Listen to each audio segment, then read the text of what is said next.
வணக்கம். அண்ணன் சீமான் அவர்கள் பெரியார் குறித்து பேசிய அந்த கருத்து மிகப்பெரிய சர்ச்சையை ஏற்படுத்தியதில் இன்னைக்கு பல அரசியல் கட்சியை சார்ந்தவர்களும் பல இயக்கங்களை சார்ந்தவர்களும் அண்ணன் சீமானுக்கு எதிராக பலதரப்பட்ட கருத்துக்களை பேசிட்டு இருக்காங்க. ஒரு கட்டத்துக்கு மேலே போய் அண்ணன் சீமான் அவர்களும் தலைவர் பிரபாகரன் அவர்களும் சந்தித்ததே ஒரு பொய்யான சம்பவம் அப்படிங்கிற மாதிரியான ஒரு கட்டமைப்பு எல்லாம் இங்கே பொய் பிரச்சாரங்களை சமூக வலைத்தளங்கள் மூலமாக திமுக ஊடகங்கள் பரப்பிட்டு இருக்காங்க. அதுக்கும் பதில் சொல்ற மாதிரி நாம் தமிழர் கட்சியை சார்ந்த தமிழ் தேசிய ஊடகங்கள் அதை அண்ணன் சீமான் அவர்களும் தலைவர் பிரபாகரன் அவர்களுடைய சந்திப்பு உண்மையாக நடந்தது அப்படிங்கிற மாதிரியான பல ஆதாரங்களை வெளியிட்டு இருக்காங்க. இந்த மாதிரி திமுக அண்ணன் சீமான் அவர்களுக்கும் பிரபாகரன் அவர்களுக்கும் சம்பந்தம் இல்லை அப்படின்னு பேசுறதும், நாம் தமிழர் கட்சியை சார்ந்த தமிழ் தேசிய ஆதரவாளர்களாக இருந்தாலும் சரி, நாம் தமிழர் கட்சியினராக இருந்தாலும் சரி, அவர்கள் அதற்கான ஆதாரங்களை வெளியிடுவதாகவும் அப்படியாக இந்த பிரச்சனை ஒரு மிகப்பெரிய பிரச்சனையாக மாறிட்டு இருக்கு. கடந்த சில தினங்களுக்கு முன்பு வரை யார் அந்த சார் அப்படின்னு கேட்டுட்டு இருந்தவங்க எல்லாம் இன்னைக்கு அண்ணன் சீமானை பத்தி பேச ஆரம்பிச்சிருக்காங்க. அண்ணன் சீமான் வெர்சஸ் பெரியார் தற்போதைய அப்டேட் என்ன, அதை பத்தி இந்த வீடியோல டீட்டெயிலா பேச போறோம்.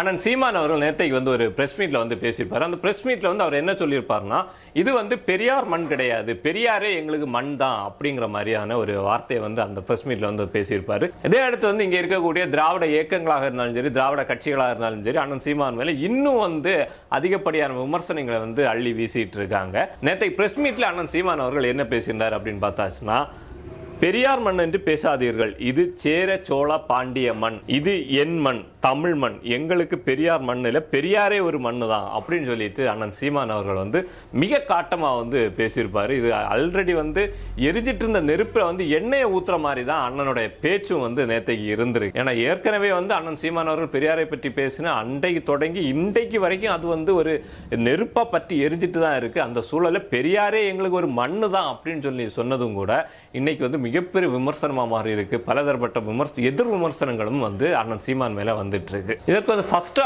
ஐயா அருணன் அவர்கள் ஒரு கருத்தை பதிவு பண்ணியிருக்காங்க. அந்த கருத்துல ஐயா அருணன் அவர்கள் என்ன சொல்லியிருக்காரு அப்படின்னு பார்த்தாச்சுன்னா, வரலாறு தெரியாத அரைவேக்காடுகள் அப்படின்னு சொல்லி அண்ணன் சீமான் அவர்களை ஐயா அருணன் அவர்கள் சொல்லியிருக்காரு.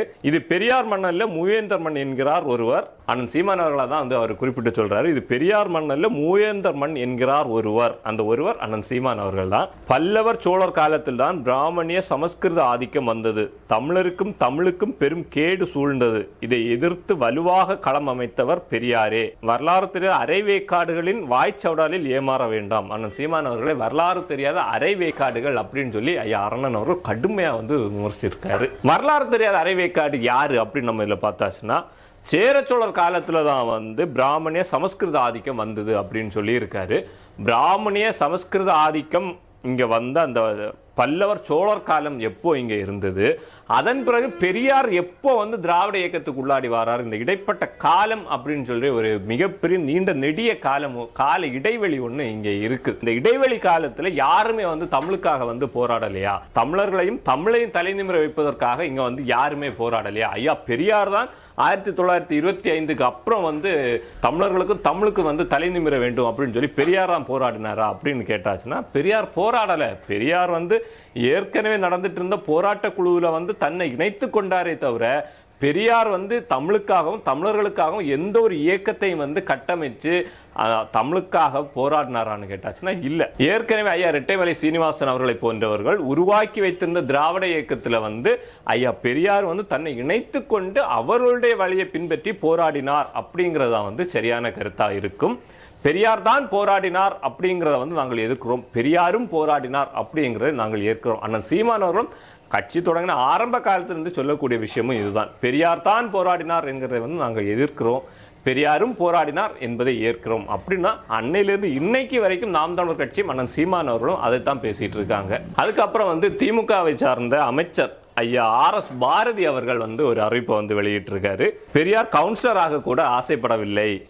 நேற்று கட்சி தொடங்கியவன் எல்லாம் முதலமைச்சராக வேண்டும் என்று ஆசைப்படுகிறான், ஆனால் பெரியார் கவுன்சிலர் ஆக வேண்டும் என்று கூட ஆசைப்படவில்லை அப்படின்னு சொல்லி திமுகவின் அமைப்பு செயலாளர் RS பாரதி அவர்கள் வந்து ஒரு கருத்தை வந்து அவருடைய கருத்தை வந்து அவர் சொல்லியிருக்கார். பெரியார் மட்டும் அன்னைக்கு வந்து தான் ஒரு கவுன்சிலர் ஆகணும், இல்ல சட்டமன்ற உறுப்பினர் ஆகணும், இல்ல எல்லாத்தையும் விடுங்க, தான் ஒரு முதலமைச்சர் ஆகணும்னு ஆசைப்பட்டிருந்தார்னா இன்னைக்கு திமுக கருணாநிதியின் ஒரு குடும்ப சொத்தாக இருந்திருக்காது. எப்படி பெரியார் வந்து தன்னுடைய சொத்துக்களை வந்து மணியம்மையை கல்யாணம் பண்ணி மணியம்மையிட்ட ஒப்படைச்சிட்டு போனாரோ அதே மாதிரி திமுகவையும் வந்து அன்னைக்கு பெரியார் வந்து மணியம்மையிட்ட வந்து ஒப்படைச்சிட்டு போயிருப்பாரு. இன்னைக்கு வந்து திமுக கலைஞரின் குடும்ப சொத்தா மாறி இருக்காது. பெரியார் செய்த பல பிழைகளில் மிகப்பெரிய பிழை தன்னை ஒரு கவுன்சிலராகவோ ஒரு சட்டமன்ற உறுப்பினராகவோ இல்ல வந்து ஒரு முதலமைச்சராகவோ மாற்றாமல் மிகப்பெரிய கட்சியை வந்து ஐயா கருணாநிதி கையில கொடுத்து இன்னைக்கு வந்து அந்த கட்சி ஐயா கருணாநிதி அவர்களின் ஒரு குடும்ப சொத்து மாதிரி மாறிட்டு இருக்கக்கூடிய சூழலை வந்து நம்ம பார்த்துட்டு இருக்கோம். இந்த ஒரு சூழலுக்கு மிக முக்கிய காரணமாக இருந்தவர் ஐயா பெரியார் அவர்கள். இதே கருத்தை தான் வந்து ஐயா ஸ்டாலின் அவர்களும் கடந்த சில தினங்களுக்கு முன்பு இந்த மாற்று கட்சியினர் ஒரு 3000 பேர் வந்து திமுக போய் சேர்ந்தாங்க. அதுலேயும் வந்து பெரும்பான்மையினர் நாத்தாக்காவில் இருந்து நாம் தமிழர் கட்சியிலிருந்து வந்தவர்கள் அப்படிங்கிற மாதிரி செய்தியெல்லாம் வந்தது. இது ஒரு 3000 பேர் போய் சேர்ந்ததை வந்து பெருசா பேசுறாங்க. அது 3000 பேர்ல வந்து பாதி பேர் வந்து எந்த கட்சியில இருந்தாங்கன்னு தெரியல. ஒரு 10-20 பேர் நாம் தமிழர் கட்சியிலிருந்து போயிருக்காங்க. அந்த 10-20 பேருக்காக ஒரு மிகப்பெரிய பிரமாண்டமாக ஒரு பெரிய ஹாலை, ஒரு ஏசி ஹாலை எடுத்து ஒரு மீட்டிங் அரேஞ்ச் பண்ணி முதலமைச்சரை கொண்டு போய் உட்கார வச்சு ஒரு 3000 பேரை இணைச்சவர் யாருன்னு பார்த்தாச்சுன்னா தமிழ் தேசிய பாதையில் பயணித்து அண்ணன் சீமான் அவர்களோடு பயணித்து ஐயா பெரியாரையும் திராவிட இயக்கங்களையும் திராவிட கட்சியையும் வந்து எந்த அளவுக்கு விமர்சிக்க முடியுமோ அந்த அளவுக்கு விமர்சிச்சுட்டு தான் இன்னைக்கு வந்து திமுக கூட இந்த பக்கம் ஸ்டாலின் இந்த பக்கம் உதயநிதி ஸ்டாலின் சொல்லி வீர நட போட்டு போயிட்டு இருக்காரு. எனக்கு வந்து ராஜீவ்காந்தியை பார்க்கும்போது வந்து ஐயா நாஞ்சில் சம்பத் அவர்களை தான் வந்து ஞாபகம் வரும். திமுகவில் இருந்தா கருணாநிதிக்கு ஆதரவா பேசுவாரு, அதிமுகவில் போனால் ஜெயலலிதாவுக்கு ஆதரவாக பேசுவார். அந்த மாதிரி வாடகை வாயா வந்து ஐயா ராஜீவ்காந்தி அவர்களுக்கு ஒரு மிகப்பெரிய எதிர்காலம் இருக்கு அப்படின்னு நினைக்கிறேன்.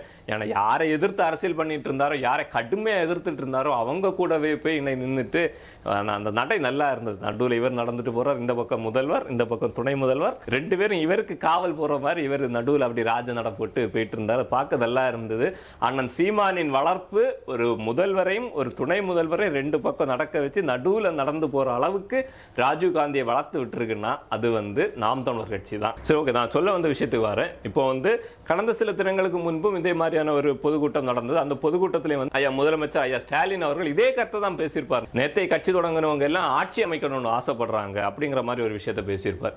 கட்சி தொடங்குறதே வந்து ஆட்சி அமைக்கணும் அப்படிங்கிறதுக்காக தான் வந்து அரசியல் கட்சியை தொடங்குறாங்க. அந்த காலத்தில் திமுக ஆரம்பிச்ச காலத்தில் வந்து ஆட்சி அமைக்கணும் அப்படிங்கிற ஆசை இல்லாம தான் ஆரம்பிச்சாங்களா? இல்ல வந்து எம்ஜிஆர் அவர்கள் அண்ணா திராவிட முன்னேற்ற கழகம் என்று அதிமுக கட்சி ஆரம்பிச்ச போது அவர் ஆட்சி அமைக்கணும் அப்படிங்கிற ஒரு ஆசை இல்லாம தான் உருவாக்குனாரா? இல்ல ஐயா விஜயகாந்த் அவர்கள் தேமுதிக கட்சியை உருவாக்கிய போது ஆட்சி அமைக்கணும் அப்படிங்கிற ஒரு ஆசை இல்லாம தான் உருவாக்குனாரா?